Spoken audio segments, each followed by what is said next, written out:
cimdideessisaan jedhama. Biyya keenya jirra. Oromiyaatti dhalanne biyya ollaa baqannee jiraanna. Bakkuma ofiidoo kana biyyaa baane kana fakkaata.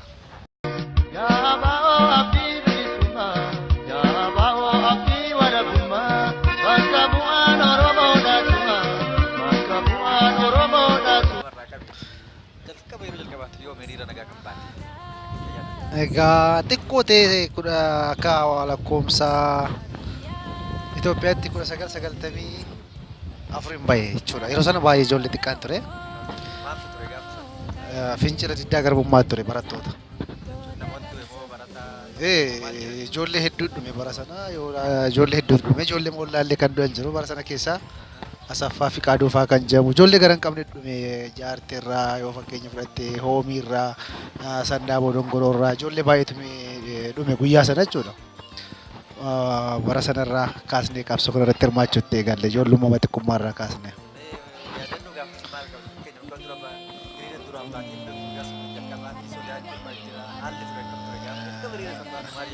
Nuti egaa ijoollummaarraa kaasnee qabsoo kana dhagaa guddannee edda guddannee tontee xiqqummaarraa kaasnee itti guddannee firoota jajjaboo biratti dhalannee guddannee namoota jajjaboo jalatti guddannee qabsoon nuuf haaraan turre hiriirratti hirmaachuun isaa haaraan nuun turre wayis reebamuu xiqqummaarraa kaasnee maatiin waliin reebamnee guddannee xiqqummaarraa kaasnee hidhamaa turre jechuudha sadarkaa aanaa irratti sadarkaa bulchaa gandaa irratti illee jechuudha. Dura hidhamaan ture xiqqoo ta'e hidhamaan ture xiqqoo matee hidhamaan ture jechuudha ijoollummaa xiqqoo irraa kaasee abaa odeeggartuu waraana bilisummaa Oromoo gargaartu kan jedhamuun xiqqoo irraa kaasnee hidhamaa turre jechuudha. Sagaltamii afur guyyaa sana qacarraan shaambuun taa'u gurra shaambuu deemee shaambuun ture guyyaa sana ijoollee baay'ee tume jechuudha gaafa 1994 sana ijoollee baay'ee tume gaafa sana.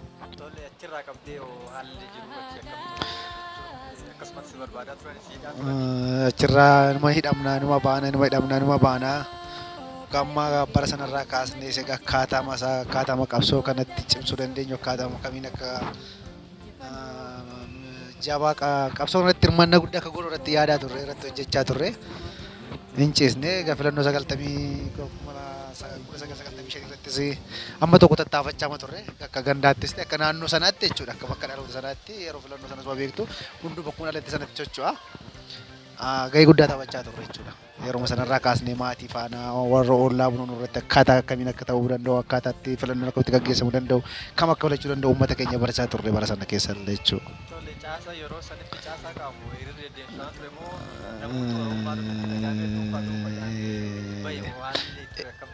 Egaa qabsoon kun akka bara sana keessa feesbuukiin jiru waan hundi kun hin jiru caasaa inni qabu numa qaba.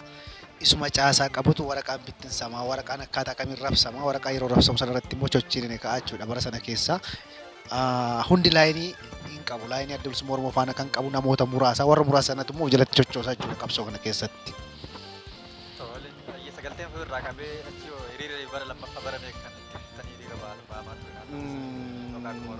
Egaa filannoo 97 ture 98 ture. Egaa 98 gara uumaa 97 gara uumaa irranis gara qabsootti hambaa jechuudha bara sana irratti gara qabsootti hambakame. Guutumaa wattoo qabsoo gara naannoo irraa gara sabaatti jijjiirre jechuudha.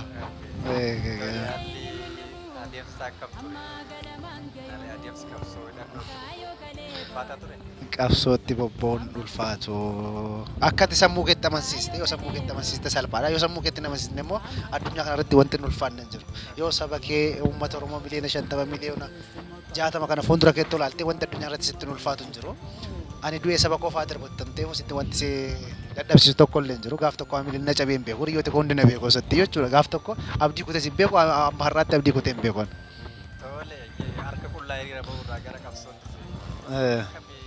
Dura kau yang kan, orang yang temal nama jen, kerja anak ketiak kan, so malu mereka. Enggak dura kau yang gitu, jadi ro, tahu boleh tu, enggak gitu, mas mereka. Ega, ini ambil yang kurang sini kurang, ini ambil yang pusin mabuan ulfati, kapsul nak dof tu, ayo muron not tinggal mana ulfati. Tiada mana kuda si berbahasa, muron no kuda si berbahasa. Agak bu olu cerah, corok kadu gue cerah. On telefon ulfati, kapsul muron no kuda si berbahasa. Ufaman si susi berbahasa. Angkap soalnya kita titik kumbang korang kasih samu kawan aman si serufi. Udah kamu yonde mana tulfatun jero. Malif anda. ijoollummaa warra gurguddaarraa biyyoo tuqaafaa nyaanne rakkanne yoo naannoo natti haasa'anii sana sammuu kootti fudhee guddadhe waan ta'eef wanti takka natti ulfaatee hin jiru. Jaalalli isaa waliif qaban akkamii Obbolaan turuu tokko boraafatanii baaniyyoo osoo hin jaallatanii. Warra dadhabbisu mormuchuun uummata Oromoofis uummata Oromoo hundaafuu haadha isaa abbaa isaa obbolaa isaati.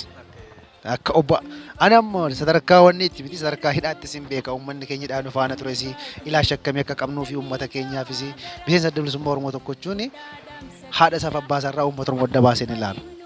Kun eenyuufis okkataa miti eenyu yoo ni beeka jechuudha kana.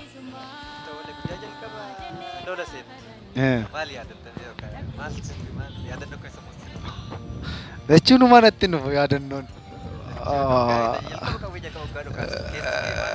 Yaadannatti nufu.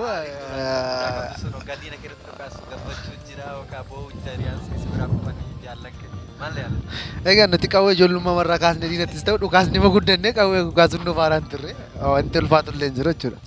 Yeruma sadarkaa leenjiitti fudhantu illee wanti nutti ulfaate tokko iyyuu hin jiru jechuudha ijoollummaa mallee jechuudha. Durumaan qawweetti guddattee naan jedhani gaafa leenjii yeroo leenjii fudhulle jechuudha ijoollummaatti kaasetti tan beeka wanti maatiin na barsiisaniiru ijoollummaa koo jechuudha. Waa'ee qawwee kana baay'ee barannee guddanne abbaan koos ijoollummaa kootiin qawwee naa bite naaf jee xiqqummaa kootti jechuudha. Xiqqootee sangaa anittiin anna qaaphee gurguree qawwee naa bite jechuudha abbaan koo xiqqummaatti. Gaariidha. Mee gara mana hidhaatti si deebisa. Akkamitti namni dandeesse qabsootti makamtee? Egaa hidhaa akka carraa ta'e nama namni qabsiise kun immoo mucaa waliin turre mucaa naannooti. Maqaa namaa dha'uun isumaa miti uummata Oromoon achi ni beeka waan ta'eef namni wallaalee hin jiru. Dirreedha qabamtee moo? Ani akkuma carraa magaalaa Shaambootti na qabsiisan. Qabsoomaaf otoo hin jiru qabsoomaaf bakka biraatti otoo hin bobba'aa jiru na qabsiisan. Egaa haalli mana hidhaa achirraa Shaamboon ture achirraati Shaamboo yeroon Shaamburraati hoolota na bushanii egaa Shaambutti baay'ee reebbitii hamaan narra ga'ee dararaa hamaa tokko narra ga'aa ture achi hoolota hin bulee gaaf tokko gaaf akkuma carraa ta'e hoolota gaafa hin buluu ati deeggaraa adda bilisummaa Oromooti yoo jettee hidhaman as keessan si ajjeesaa yoo akkas hin jenne malee harki miilli na hidhaa ture baatanii mana sana nageessanii miseensa adda bilisummaa Oromooti deeggaraa adda bilisummaa Oromooti akka hin jenne naan jedhanii isaa booda gaafa dhaqanii mana hidhaa kara keessatti na darbatan hoolota poolis dhaabaa hoolotaatti qulfii sasalatan narra jira luka koorra. Eessaa dhuftee naani Shaambuun jee maal gootee dhamtee naani miseensa deeggaraa adda bilisummaa Oromooti jedhanii na hidhanii hin jeeni. Amma kanaaf si buruskanii wayyaan kee kun ufti dhiiga qofaa maalirra naan jennaan hin jedhee harki koo hundi mammadaa qaba. Hin bu'anii isaa booda uffata naa fidanii waan hunda naa godhanii nyaata naa qopheessanii nyaata nyaadhee illee akka carraa ta'e baay'ee rakkachaan ture.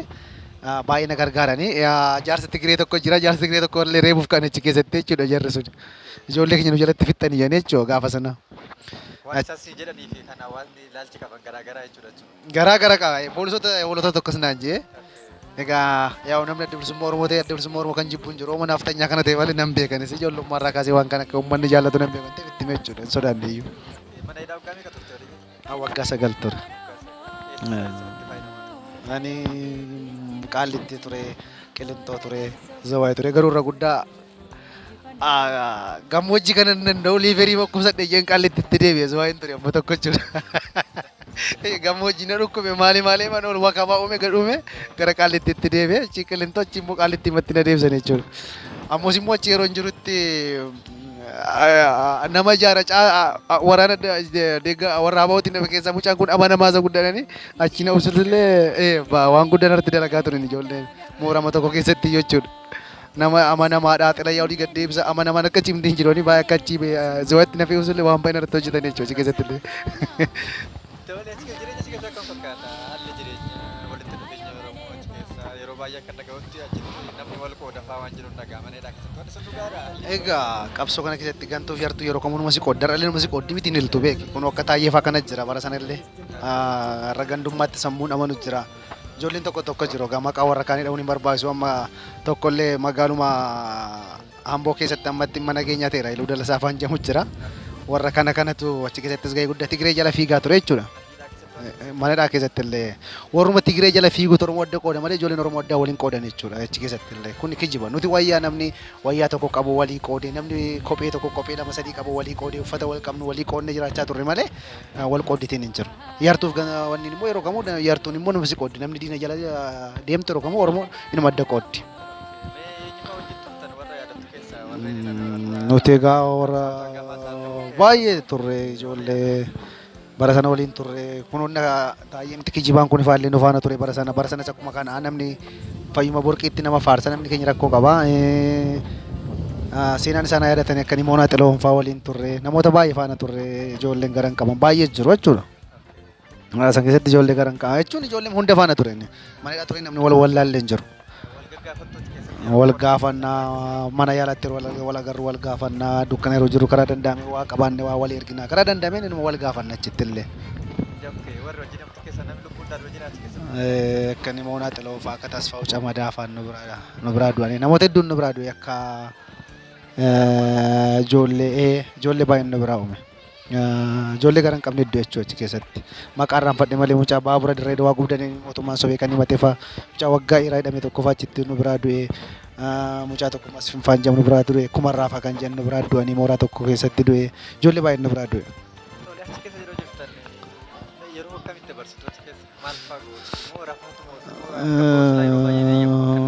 Egaa mooraa sana keessa ooltaa mooraa sana keessa amma waa qalaalaa ooltaa yookaan immoo haaluma biyya keessa jiru haruma odeessa walii daddabarsitaa odeessa jiraate kana jira ala kanatti yaada walii hiraa ooltaa akkaataa maaltu jira uummati keenya maal keessa jiratte yaaduma tokko walii hirta haaluma qabsoo kana fa'aa soofta waan wala naasa'uu qabdu waliin waan qabsoo haasofta achitti saganuma jiraatta jechuudha.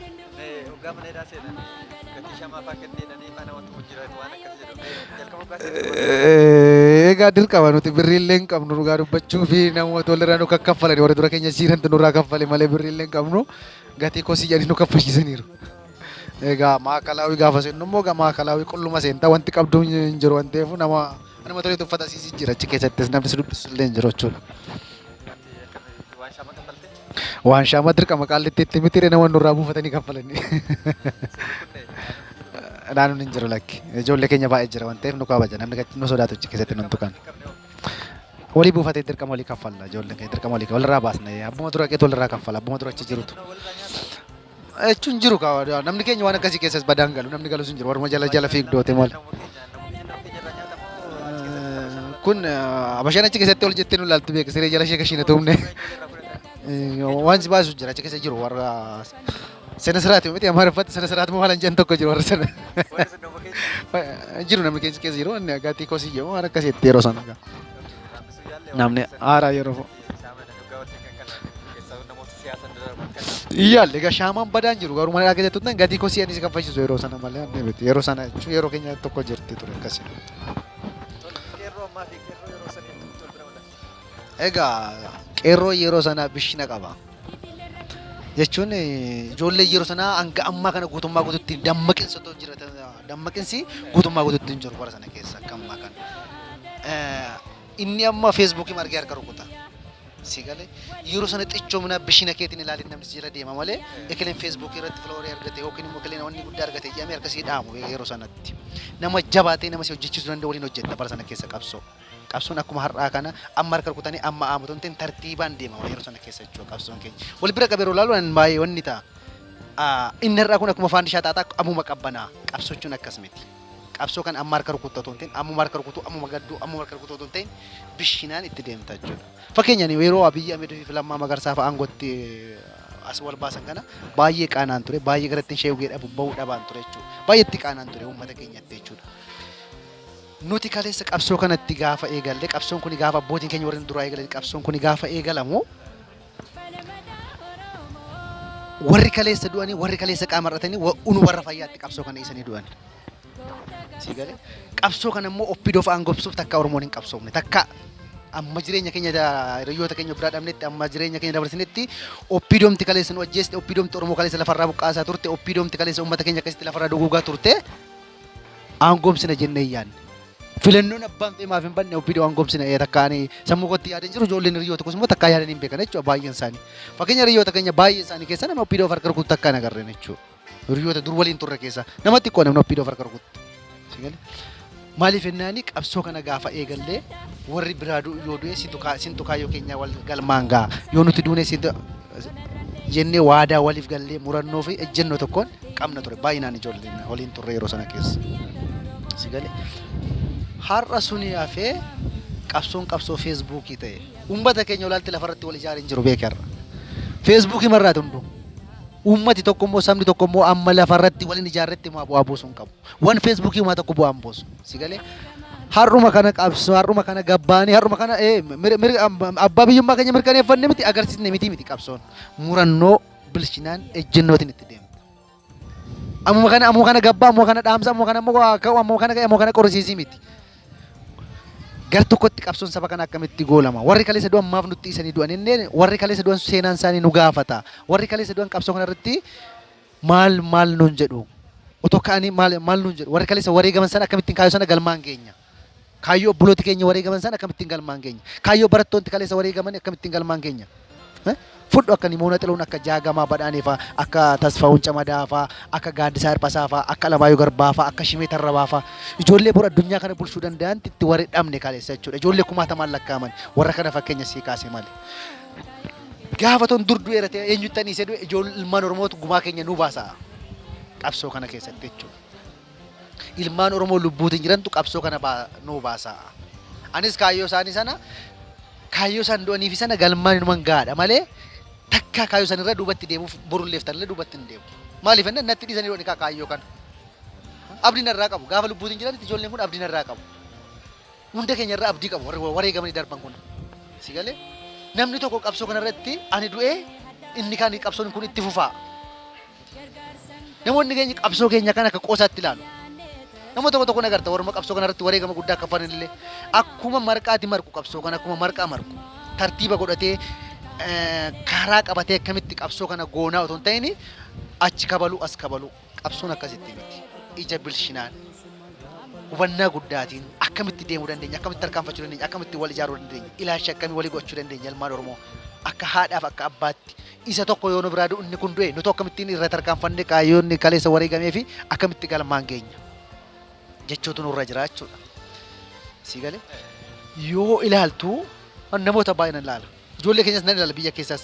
Har'uma kana bahanii har'uma kana du'e inni du'e har'uma dhaabaa qabsoo bakka qaba injifannee miti goolabamee miti agarsiisne miti hin ta'u qabsoon kun akkasitti galmaan ga'uus hin danda'u. Akka ammaa kana deemnu kanatti wal fixa Oromoon du'ama jiraata yoo ta'e malee akka ammaatti galmaan ga'an jiru.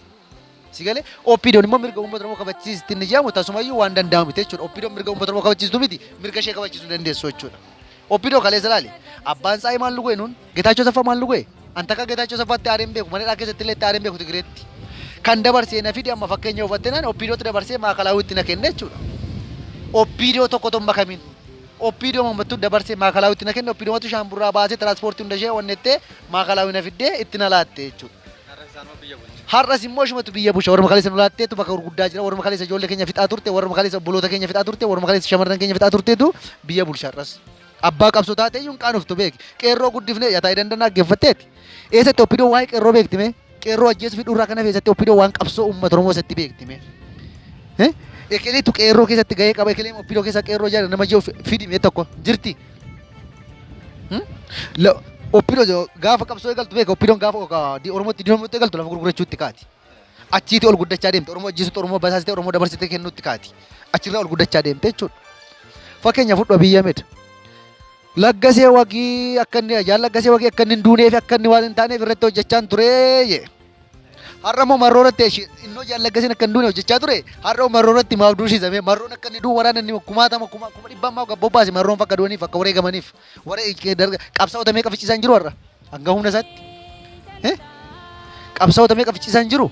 Ijoollee meeqa wareegamaa jira har'a qabsoo kanarratti. Kaleessu jaalaggasee wagii faana ol quunnamti qaba. Kaleessu sabboona adda ta'e har'a maaltu diina isa godhe namni kun. Maaltu abashaa jalatti kuffisee fedhii abashaa guutuuf olii gadi kaata gaafa ilmaan Oromoo barattoota yuunivarsiitii akkasitti maal gochuuf? Si galee qabsoon keenya akka ammaa kana otoo hin ta'in ija bilchinaatii wal ilaalee uummati keenya lafarratti wal ijaaree namootumatti beekaattu namootumatti hayyoottu kaleessa ijoollee bosona jiran ijoollee qabsoo kilaashii Oromoon qawween qabdu beeka ijoollee muraasa qawwee qabdu illee madanda'anii hiikkachiisanii gashan jechuudha. Warumatti beekaattee ija bilchinaan namoota jabaa namni keenya qabu keessattuu qawwee ijoollee keenya hiikkachiisanii aqanii xollaatti hanga sadarkaa summiitti kennisiisan jechuudha. Gaafa kaleessa maal jedhanii wodu'aan waliin duuna osoo summii waliin nyaanna ati waan dubbate tokko beek waliin duuta taana waliin duuta dubbate taana waan dubbate sana galmaan ga'u gaafa ijoolleen kun summii nyaatan gaafa ijoolleen kun dararaman gammoojjii keessatti namni galagalee ilaalu dhibe namni dubbatu dhibe hin gubanne yeroo sanas Immaraan yeroo sana siyaa ijoolleen kun qawwee lafa kaanii galan sammuun nu naanne jechuudha. Waan goonuu dhabne malee nutti dhaga'amaa ture jechuudha. Sigalee qabsoon akkuma faandishaa xaaxa otoo hin ta'in bishinaan lafarratti wal ijaartee walii dabarfattee ammuma gammaddee amma bilisoomni irra jechuu otoo hin ta'in ija bishinaan ilaalu hubachuu. Kaleessa maal gochaa jiru jarri kun har'a maal gochaa jiru. Gaaffii uummata Oromoo deebisanii moo hin deebisne. Gaafa gaaffii uummata Oromoo deebi'ee Oromoon waan gaafate hundi deebi'ee bilisoomni irra jechuu dandeessa. Gaaffii uummata Oromoo amma xurii qeensa keessa otoo hin argatiin bilisoomni irra jechuun qaanii guddaadha jechuudha.